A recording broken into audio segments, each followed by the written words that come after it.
나이가 들수록 사람의 마음에는 이상한 갈증이 하나 생깁니다. 젊을 때는 몰랐던 갈증, 누구에게 말해도 쉽게 이해받기 어려운 아주 오래된 외로움 같은 것 말입니다. 올해 67이 된 박종수 씨도 그랬습니다. 은퇴한 지 8년, 자식 둘은 모두 결혼해 각자의 삶을 살고 아내는 작년에 무릎 수술 이후로 잔소리가 많아졌습니다. 종수 씨는 하루에도 몇 번씩 생각했습니다. 나도 이제 나를 위해 좀 써도 되지 않나. 그 마음이 처음 시작된 건 지난 봄이었습니다. 동네 친구 상철이와 함께 공원 벤치에 앉아 바람을 쐬던 날이었죠. 갑자기 상철이가 스마트폰 화면을 내밀더니 말했습니다. 야, 나 이번에 전기자전거 하나 샀다. 보조 배터리까지 해서 280만 원. 죽기 전에 이런 거 한번 타보는 거지. 종수 씨는 대수롭지 않게 웃었지만 그 말이 마음 깊은 곳에 박혀버렸습니다. 죽기 전에 나도 한 번쯤. 그날 이후로 그는 평생 아껴야 한다는 말만 들으며 살아온 지난 세월을 곱씹었습니다. 아버지가 남긴 유일한 유산도 아껴라. 직장 다닐 때도 부장이 항상 말했죠. 종수 씨, 허투루 쓰면 나중에 고생해. 아이들이 어려서 살림이 빠듯할 때도 아내는 늘 말했습니다. 당신이 아껴야 우리 애들이 크지. 그래서 그는 진짜로 아껴만 살았습니다. 점심은 늘 가장 싼 백반, 옷은 계절마다 한 벌씩만, 신발은 달아 구멍이 나도 꿰매서 신고 다녔습니다. 그렇게 평생을 버텼는데 정작 은퇴하고 보니 남은 건 씀씀이의 흔적이 아니라 참아온 버릇뿐이었습니다. 마음은 하고 싶은 게 많은데 손은 자꾸 멈칫했죠. 그런데 어느 순간부터 이상한 허무함이 밀려오기 시작했습니다. 내가 이렇게까지 아껴서 뭐 했지? 내가 나를 위해 쓴 게 뭐지? 그러던 어느 날 종수 씨는 작은 충격을 겪습니다. 오랜만에 찾아온 큰아들이 말했습니다. 아버지, 그 TV는 너무 오래됐어요. 아직도 이걸로 보세요. 그냥 새로 하나 사세요. 60만 원이면 좋은 거 많아요. 아들은 아무렇지 않게 말했지만 종수 씨에게는 그 말이 날카로운 바늘처럼 꽂혔습니다. 60만 원? 그 돈을 벌기 위해 자신이 얼마나 뛰어다녔는데. 비 오던 날 우비도 없이 현장 돌아다니며 허리 지금까지 아픈데. 겨울에 손에 동상 오기 직전까지 야근하며 모은 돈이었는데. 그런데 그 돈을, 그 기억을 아들은 너무 쉽게 말했다. 그냥 사세요. 그냥. 그날 밤 종수 씨는 혼자 앉아 조용히 생각했습니다. 나는 평생 돈을 지키고만 살았지. 돈으로 나를 지켜본 적은 한 번도 없었네. 그 다음 날입니다. 동네 쇼핑몰에서 우연히 지나가다 신발 하나를 샀습니다. 13만 9천 원. 평생 신어본 적 없던 푹신한 쿠션, 발이 구름 위에 있는 것 같은 느낌. 계산대에서 카드 긁는 순간 심장이 미세하게 떨렸습니다. 내가 이런 신발을 사도 되나? 하지만 이상하게도 집으로 돌아오는 내내 기분이 좋았습니다. 집 현관에서 신발을 벗는 순간 그는 알았습니다. 아, 나도 누군가에게서 허락받지 않고 쓸 수 있는 나만의 돈이 필요했구나. 그 작은 씀씀이가 시작이었습니다. 식탁 위에 놓인 연어, 인터넷에서 산 공기청정기 필터, 오래전부터 사고 싶었던 골프채, 요즘 유행하는 건강식품. 하나하나 크게 비싼 것은 아니었지만 인생에서 처음으로 자신의 욕구를 허락하는 경험이었습니다. 그리고 그는 뒤늦게 깨달았습니다. 60대가 되면 사람은 돈을 쓰는 게 아니라 참아온 시간을 보상하는 중이라는 걸. 하지만 문제는 그 보상이 종종 지나치게 커져버린다는 데 있습니다. 종수 씨처럼 평생 참고 살아온 사람들이 한번 마음의 문을 열면 제어가 잘 되지 않는 이유 말입니다. 도대체 왜 요즘 60대들이 이렇게까지 소비에 흔들리는 걸까요? 왜 어떤 사람은 몇십 년 동안 아껴온 사람이 갑자기 돈을 쏟아붓기도 할까요? 그 표면 아래에는 겉으로 보이지 않는 아주 깊은 이유들이 숨어 있습니다. 나이 들수록 돈은 줄고 소비는 줄여야 한다는 말, 머리로는 알면서도 정작 카드 명세서를 보면 한숨부터 나오는 분들이 많습니다. 나는 그렇게까지 안 썼는데, 별거 안 했는데 왜 이렇게 빠져나갔지? 사실 노후의 가난은 돈이 없어서가 아닙니다. 무의식 중에 반복하고 있는 소비 패턴이 당신의 노후를 잠식하고 있는 겁니다. 특히 오늘 이야기할 9가지 소비는 6070세대, 즉 소비를 줄여야 할 시기에 오히려 집착하고 있는 지출 항목들입니다. 당신의 삶에도 이 9가지가 들어와 있다면 지금부터라도 정리가 필요합니다. 첫 번째, 명절 선물, 체면이라는 이름의 낭비. 나이 들수록 체면을 지켜야 한다는 생각이 강해집니다. 명절이 되면 아무도 시키지 않아도 비싼 한우 세트, 과일 상자, 건강식품을 고릅니다. 그래도 어른인데 이 정도는 해야지. 며느리 친정에도 뭔가 보내야지. 하지만 체면은 지갑에서 나갑니다. 그리고 그 체면을 지킬수록 약값을 미루고 전기요금을 걱정하는 현실이 찾아옵니다. 체면은 빚내서 유지할 게 아닙니다.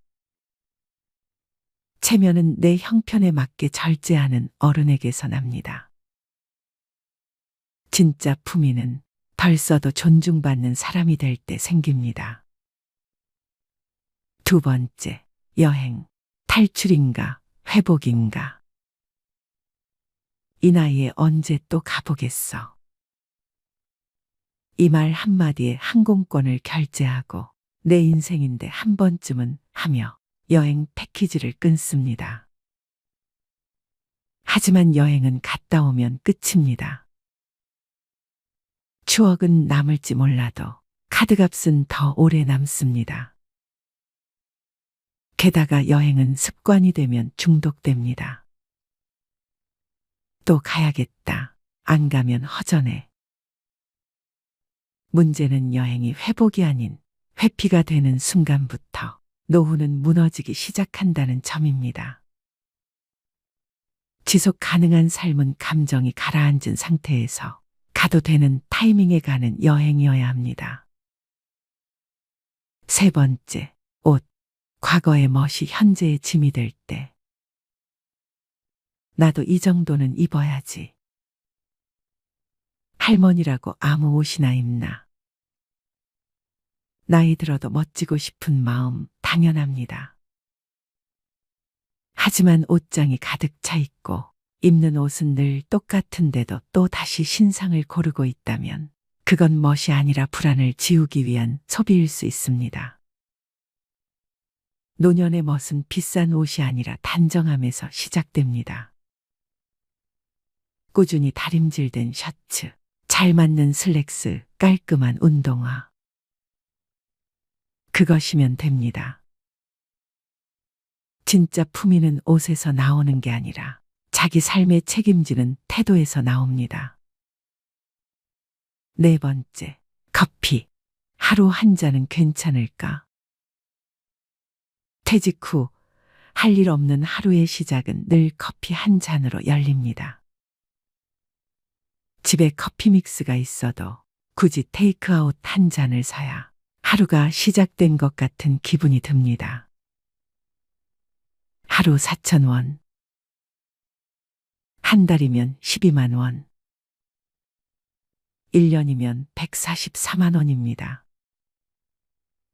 그거 아껴서 얼마나 모으겠어? 그렇게 말하는 순간 매달 반복되는 작은 구멍이 노후 재정을 서서히 잠식합니다. 여유는 커피로 사는 것이 아니라 관계와 일상 속에서 길러야 할 감정입니다. 돈 들여 위로받는 습관은 결국 더 큰 허기를 남깁니다. 5번째, 택시, 편함의 이름으로 무너지는 근력. 한 정거장 거리도 걷기 싫어집니다. 힘들잖아. 택시 타면 편하지. 그런데 이상하게 이 편함은 갈수록 더 많은 불편함을 부릅니다. 걷는 횟수가 줄어들수록 무릎은 더 약해지고 심장은 더 나빠집니다. 택시비는 그 자체로도 문제지만 움직이지 않는 대가로 찾아오는 병원비는 그보다 훨씬 비쌉니다. 노후의 편안함은 무조건적인 편리함이 아니라 내 몸이 스스로 움직일 수 있는 자유에 있습니다. 6번째, 손주를 위한 지출, 사랑이라는 착각. 손주가 온다 하면 마트부터 갑니다. 과자, 장난감, 옷, 용돈까지. 그래도 할머니인데 뭐라도 해줘야지. 그렇게 매달 10에서 20만 원씩 쓰면서도 정작 자신은 라면으로 끼니를 때웁니다.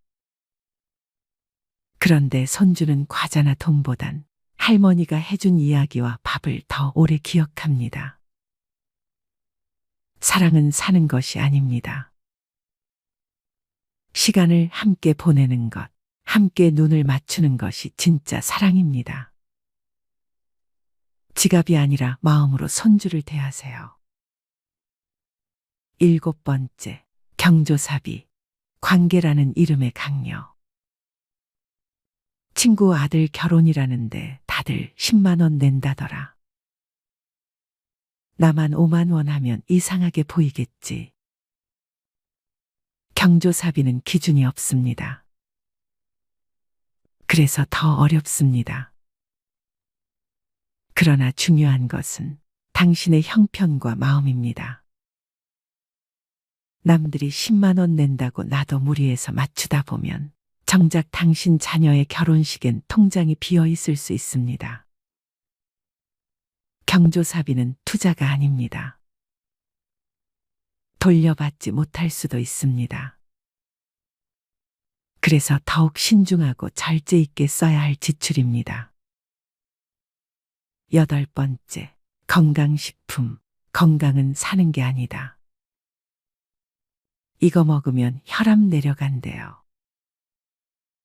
간에 좋다니까 한번 먹어보려고요. TV, 유튜브, 카톡, 곳곳에서 들려오는 기적의 약들.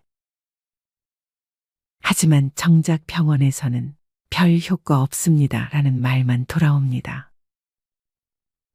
건강은 한 알로 회복되는 것이 아니라 식사, 수면, 운동, 스트레스 관리라는 기본에서 회복됩니다.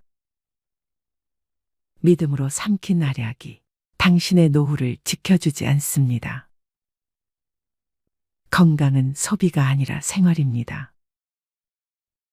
9번째, 자동차. 탈 수 있는가, 감당할 수 있는가. 차가 있어야 어딜 가든 편하지. 이 나이에 버스 타기엔 좀. 차는 편리하지만 주유비, 보험료, 정기검사, 수리비, 주차비, 감가까지 계속해서 돈을 잡아먹습니다. 특히 쓰지 않으면서도 가지고만 있는 차는 가장 비싼 소비입니다. 탈 일이 없다면 차를 유지하지 않는 것도 선택입니다. 진짜 자유는 가지지 않아도 불안하지 않은 상태에서 생깁니다. 사람은 더 가지는 싸움에서 행복해지는 것이 아니라 덜 가지는데도 괜찮아지는 싸움에서 자유로워집니다. 누군가는 말합니다. 나이 들면 소박하게 살아야 한다. 하지만 진짜 소박함은 절제가 생활이 된 사람에게서 나옵니다. 아리스토텔레스는 이렇게 말했습니다. 훌륭한 삶이란 많은 것을 소유한 사람이 아니라 적게 필요로 하는 사람에게 주어진다. 당신의 소비 습관은 지금 당신이 어떤 사람인지 말해주는 거울입니다. 그 거울을 마주하고 불필요한 것들을 하나씩 덜어낼 때 비로소 당신의 삶은 가난에서 벗어나기 시작합니다. 더 벌 수 없다면 덜 쓰는 것이 지혜입니다. 덜 쓰는 삶이 결국 더 오래, 더 평온하게 당신을 지켜줄 것입니다.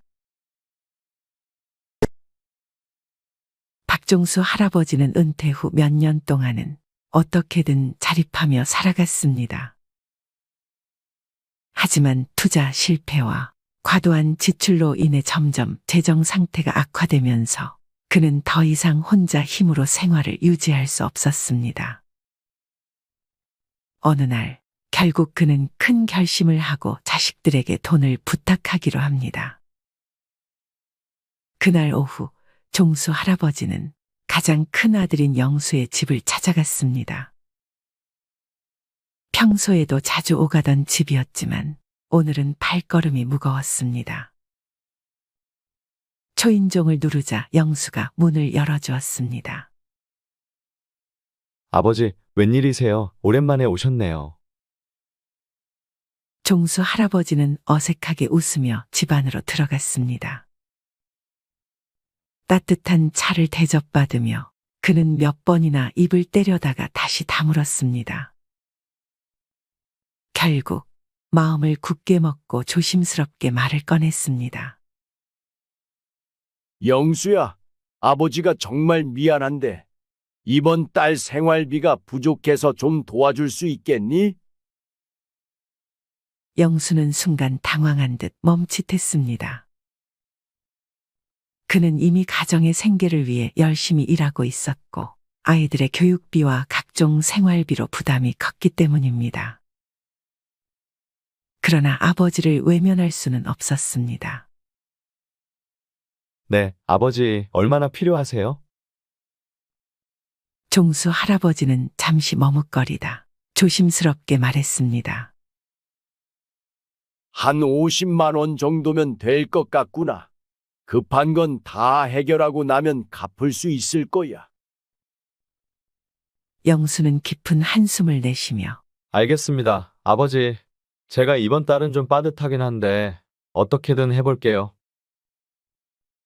라고 대답했습니다. 그날 밤 종수 할아버지는 집으로 돌아와 마음이 착잡했습니다. 자식에게 손을 벌린다는 것이 자존심에 큰 상처를 입혔고 자신이 얼마나 비참한 처지에 놓여 있는지를 실감했습니다. 그는 눈물로 젖은 베개를 끌어안고 잠을 이루지 못했습니다. 며칠 후 딸 영희에게도 같은 부탁을 해야만 했습니다. 그는 딸의 집에 방문하여 손녀와 함께 시간을 보내다가 어렵게 입을 열었습니다. 영희야, 아빠가 정말 미안한데 생활비가 좀 부족해서 말이다. 내가 조금 도와줄 수 있을까? 영희는 놀란 표정을 감추지 못했습니다. 아빠, 무슨 일이세요? 요즘 많이 힘드신가 봐요. 그녀는 아버지의 손을 잡고 걱정스러운 눈빛으로 물었습니다. 그래, 영희야. 아빠가 좀 어려운 상황에 놓였단다. 이번 달만 좀 도와주면 안 될까? 영희는 눈물을 참으며 물론이에요, 아빠. 제가 어떻게든 마련해 볼게요. 라고 말했습니다. 종수 할아버지는 자식들의 얼굴을 보며 더욱 마음이 무거워졌습니다. 자식들에게 짐이 된다는 사실이 그를 괴롭혔고 그는 자신이 잘못된 결정을 내렸음을 후회하며 자책했습니다. 자식들에게 손을 벌릴 때마다 그는 더욱 비참해졌고 그들에게 부담을 주는 자신의 처지가 너무도 서글펐습니다. 이렇게 박종수 할아버지는 말년에 자식들에게 돈을 부탁하며 비참한 나날을 보냈고 자식들은 그런 아버지 때문에 힘들어했습니다. 그는 자식들에게 미안함과 고마움을 동시에 느끼며 자신의 실수로 인해 가족 모두가 고통받고 있다는 사실에 깊은 후회를 했습니다. 종수 할아버지는 자식들에게 손을 벌린 이후 자신의 과거를 돌아보며 많은 후회를 하게 되었습니다. 그는 젊은 시절에 많은 잘못된 선택을 했다는 것을 깨달았습니다. 특히 몇 가지 지출은 그의 재정 상황을 악화시키는 큰 원인이었습니다. 첫째로, 종수 할아버지는 젊었을 때 친구들과의 술자리에 많은 돈을 썼습니다. 그는 술을 좋아했고 친구들과 어울리는 것을 즐겼습니다. 매주 금요일 저녁마다 그는 친구들과 함께 술집에 가서 밤늦게까지 술을 마셨습니다. 그때는 재미있고 즐거운 시간이었지만 그렇게 쓴 돈이 한 달, 한 해를 넘어가며 상당한 금액이 되었음을 나중에야 깨달았습니다. 그는 그 돈을 저축하거나 투자했다면 지금과는 다른 상황이었을 것이라고 후회했습니다. 둘째로, 종수 할아버지는 무리한 모임과 회식에 큰 돈을 썼습니다. 회사에서 중요한 자리나 회식이 있을 때마다 그는 자신이 적극적으로 나서서 계산을 하곤 했습니다. 후배들과 동료들에게 좋은 인상을 주고 싶어 했기 때문입니다. 그는 자신의 지갑을 열며 후배들에게 인심을 베푸는 것이 당연하다고 생각했지만 그로 인해 쌓인 비용은 그의 재정에 큰 부담이 되었습니다. 셋째로, 종수 할아버지는 가족 여행에 많은 돈을 썼습니다. 그는 가족들과의 추억을 만드는 것이 중요하다고 생각해 자주 여행을 떠났습니다. 해외여행도 여러 번 다녀왔고 국내에서도 좋은 숙소와 맛있는 음식을 즐기기 위해 아낌없이 돈을 썼습니다. 물론 가족들과의 추억은 소중하지만 그로 인해 재정적 여유가 사라진 것을 후회했습니다. 넷째로, 그는 고급 소비품에 많은 돈을 썼습니다. 명품 가방, 고급 시계, 최신 전자기기 등을 사면서 그는 일시적인 만족감을 느꼈지만 나중에 그것들이 자신의 삶에 얼마나 큰 영향을 미쳤는지 깨닫게 되었습니다. 특히 명품 소비는 주변 사람들에게 자신을 과시하기 위한 것이었지만 그로 인해 큰 금액이 낭비되었습니다. 마지막으로 종수 할아버지는 자식들에게 과도한 지원을 했습니다. 자식들이 결혼할 때, 집을 장만할 때, 심지어 손자들의 교육비까지 그는 아낌없이 지원했습니다. 자식들을 도와주는 것이 부모의 당연한 역할이라고 생각했지만 그로 인해 자신의 노후 자금을 마련하지 못했다는 것을 후회했습니다. 이렇게 종수 할아버지는 자신의 과거를 돌아보며 많은 후회를 했습니다. 그는 자식들에게 부담을 주지 않기 위해 신중하게 재정 관리를 했어야 했다는 것을 깨달았습니다. 50대, 60대는 참 어려운 시기입니다. 밖에 나가면 다 돈인데 그렇다고 안방에서 맨날 넷플릭스 보면서 집밥만 먹을 순 없고 고물가 고금리 쓰나미가 몰아치면서 은퇴를 앞둔 사람들의 고민이 커지고 있습니다. 가계 생활비가 무섭게 오르는 상황에서 노후 자금은 얼마나 준비해야 충분할지 걱정하는 것입니다. 일반적으로 60세가 되면 소득이 끊기기 때문에 가계 손익 구조는 마이너스로 바뀌게 됩니다. 고물가 장기화가 더해지면서 고령 세대의 살림살이는 예전보다 더 팍팍해졌습니다. 최근 통계청이 발표한 생애주기 적자 추이를 봐도 61세에 시작된 적자 인생은 죽을 때까지 이어집니다. 늙어서 돈 때문에 고생하지 않으려면 50대부터 돈 씀씀이에 특히 주의해야 합니다. 노후 전문가들은 자산이 많지 않아도 평소 작은 노력에 따라 노후 생활이 달라질 수 있다고 말합니다. 20, 30대 때 실패하면 벗어날 수 있는 기간이 길어 다시 회복할 수 있습니다. 실패를 거울 삼아 전화위복의 계기가 될 수도 있죠. 그러나 50대가 넘으면 장기적인 수입을 기대할 수 없기 때문에 회복이 거의 불가능합니다. 50대가 지나면 정년 퇴직이 가까워집니다. 안정적인 수입을 기대하는 기간도 짧습니다.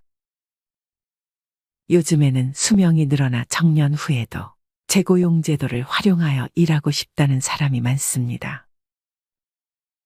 하지만 재고용되어 일한다고 해도 수입은 현저하게 떨어질 것입니다. 50대 이후에는 돈 씀씀이에 실패할 경우 이를 만회할 시간적 금전적 여유가 없습니다.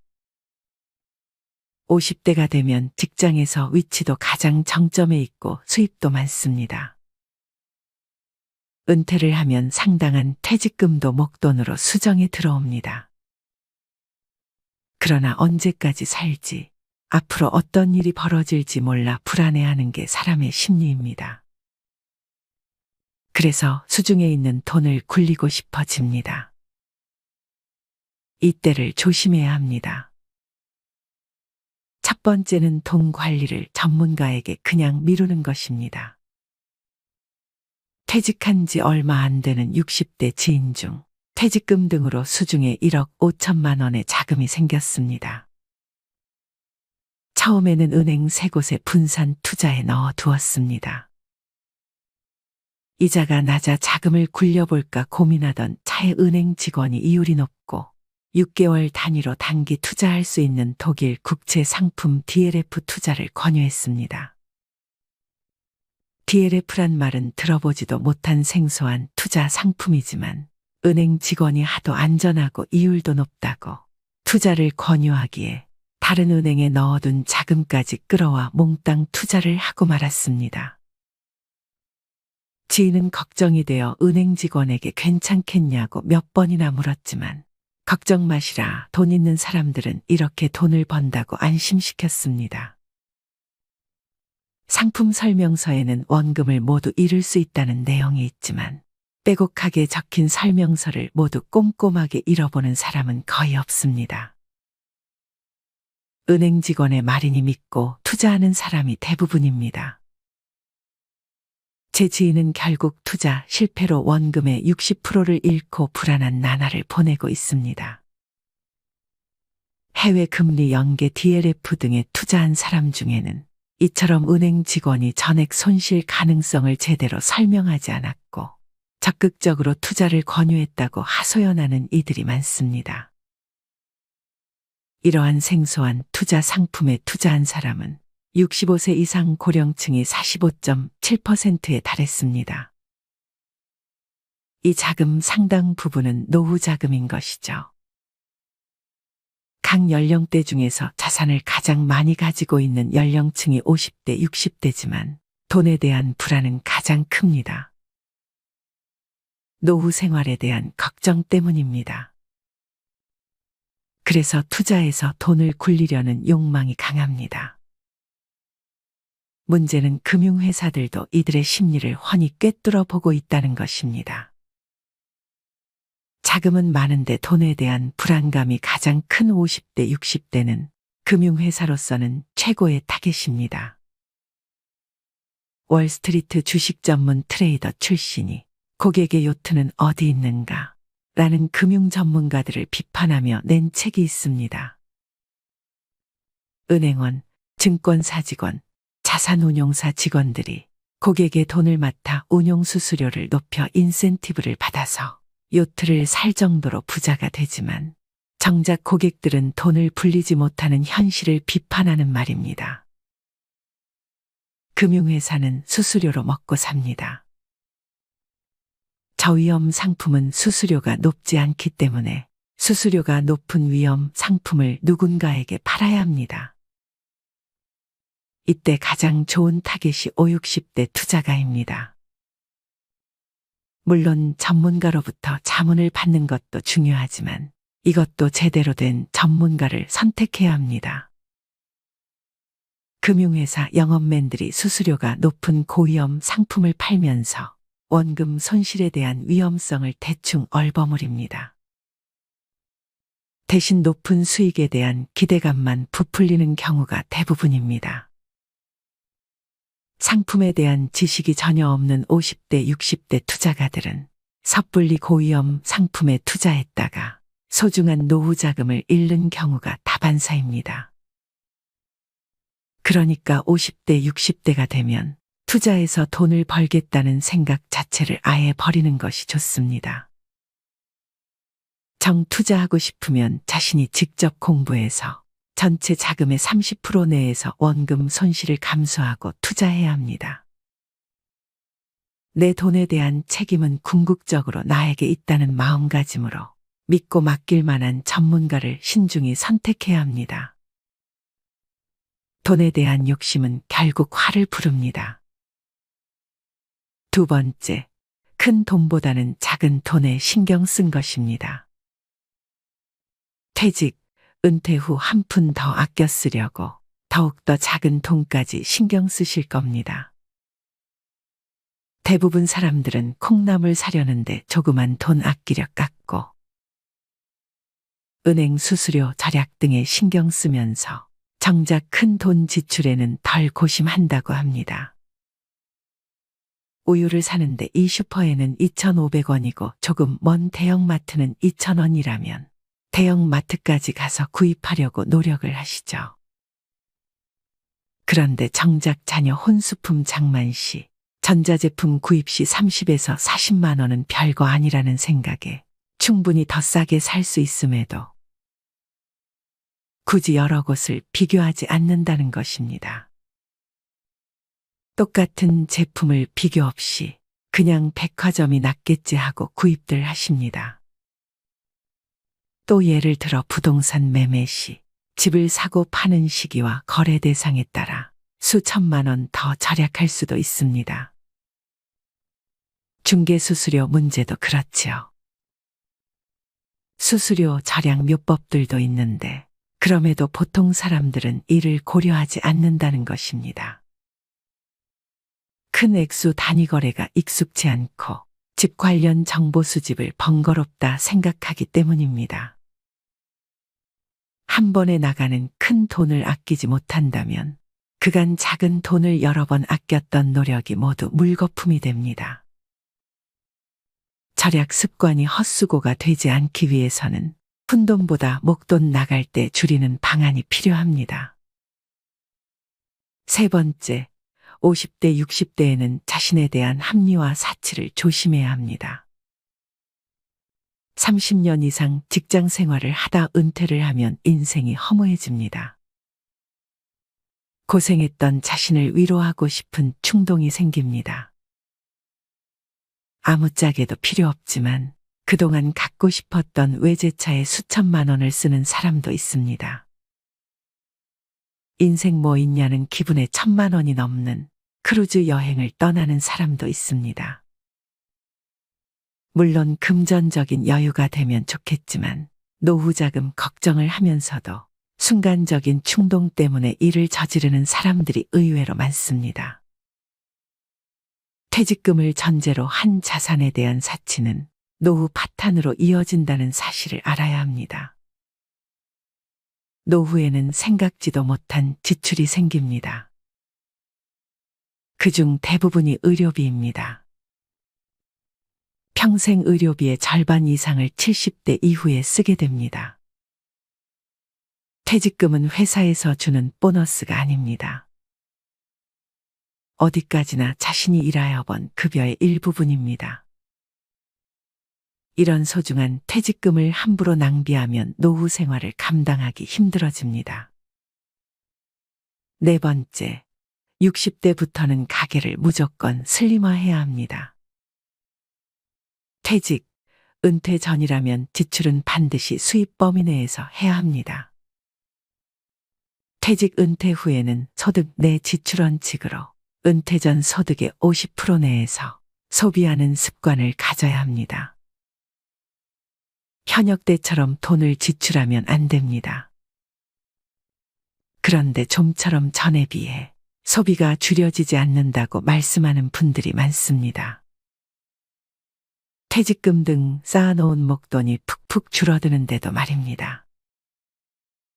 미래 소득을 과하게 당겼으면 미래가 불안해진다는 점을 꼭 염두해 주셔야 합니다.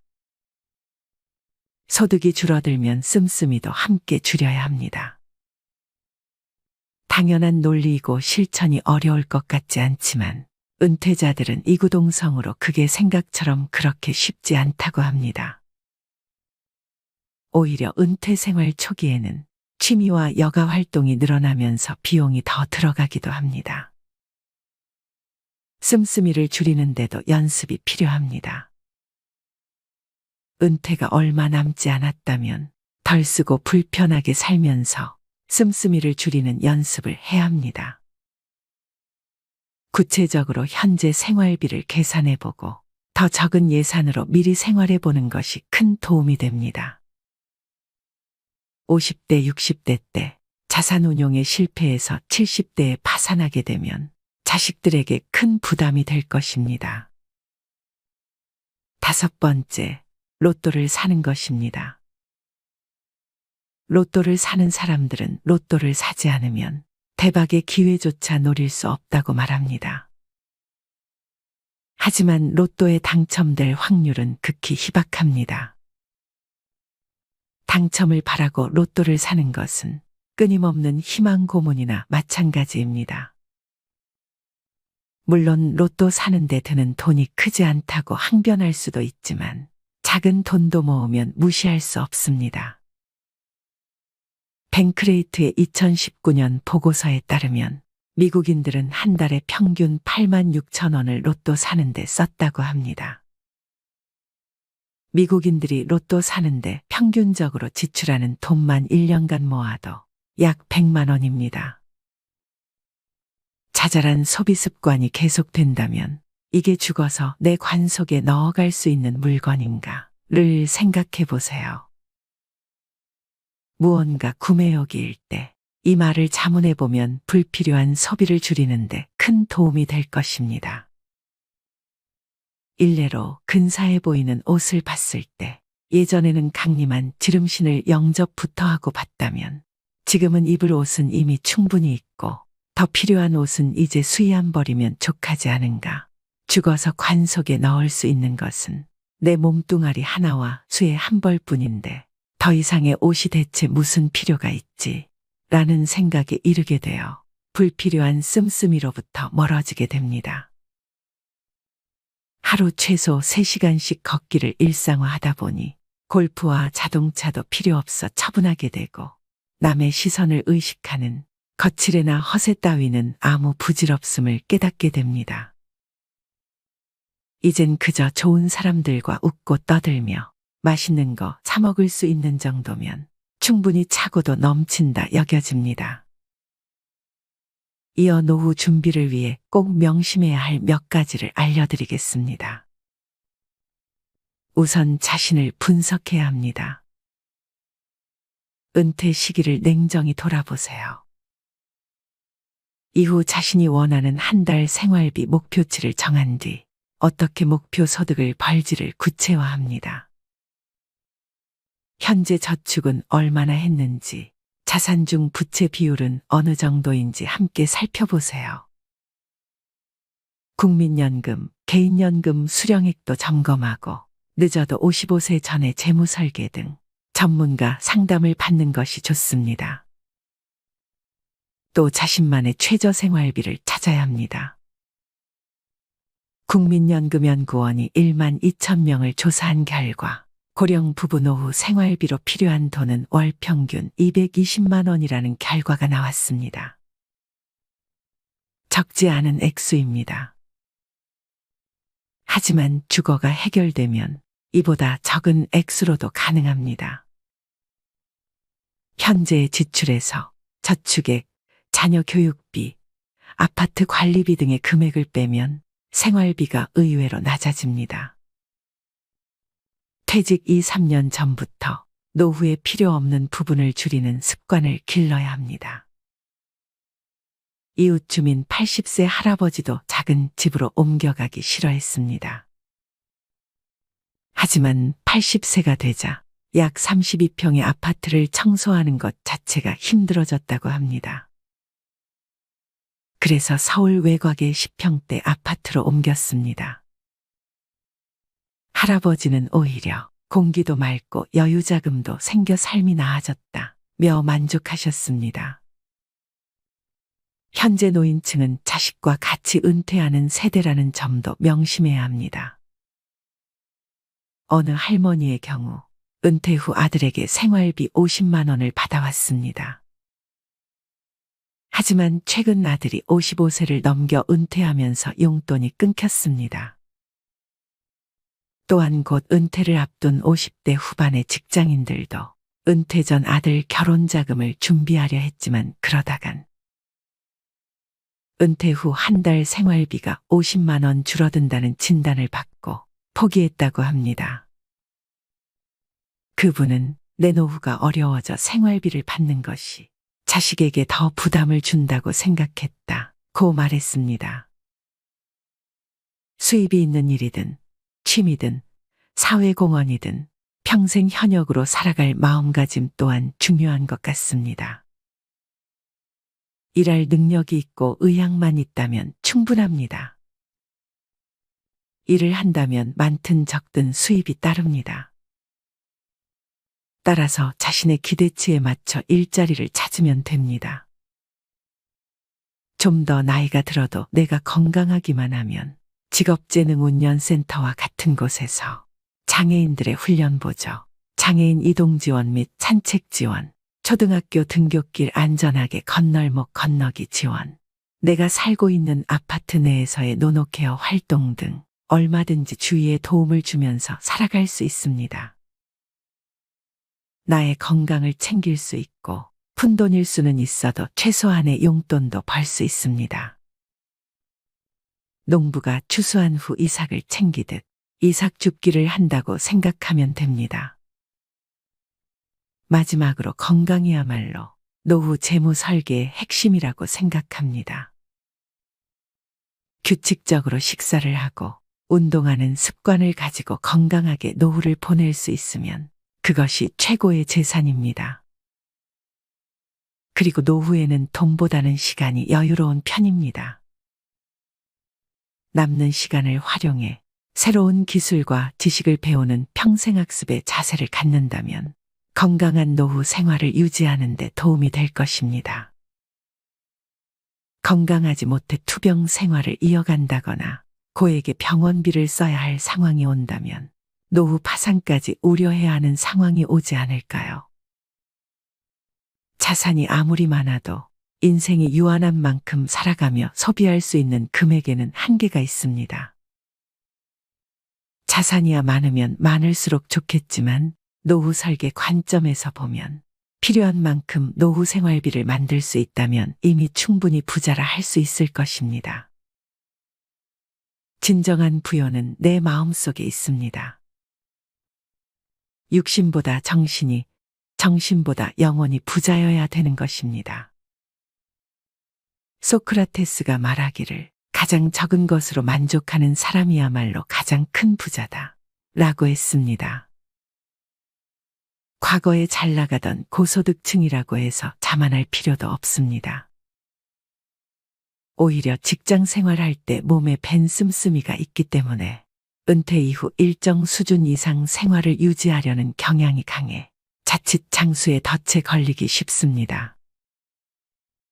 영국의 심리학자가 2002년에 발표한 행복 공식에 따르면 행복도를 높이는 것은 부와 명예가 아니라 가족, 친구, 대인관계, 취미생활, 운동과 휴식 등 일상에 관한 것들이라고 하였습니다.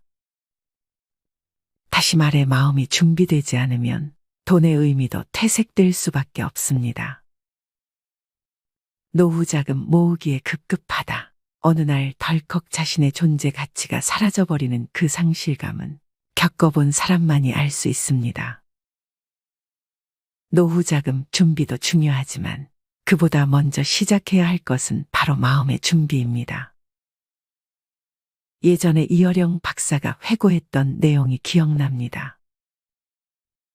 사회에서의 화려한 출세로 존경은 받았지만 사랑은 받지 못했다고.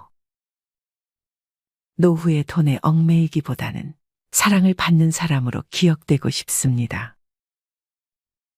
이 영상을 통해 노후 설계에 대한 준비를 철저히 함으로써 아름다운 인생의 후반기를 누릴 수 있게 되기를 진심으로 희망합니다.